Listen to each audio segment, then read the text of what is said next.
তুমি এতটা নির্দয় কি করে হতে পারো? তোমার নিজের মায়ের প্রাণের এতটুকু চিন্তা নেই? কেমন পুত্র তুমি লক্ষণ?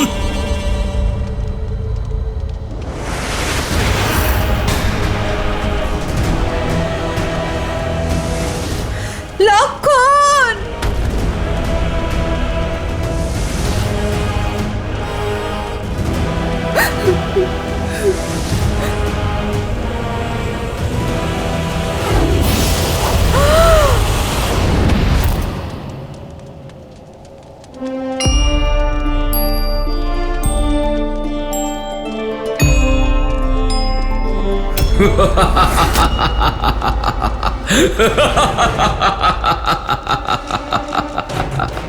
না তুমি আমার বিনাশ করতে পারবে, না পারবে আমার মায়ার।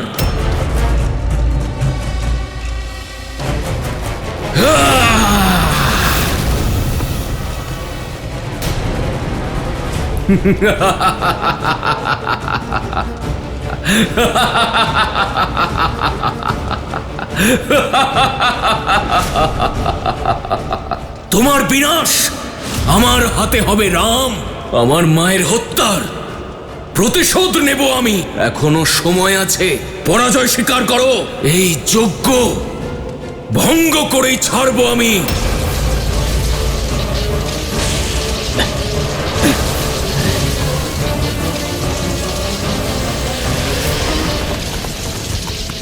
গুরুবর, রামের বানানো কবচ ভেঙে যাচ্ছে। যজ্ঞ ভঙ্গ হবে না তো?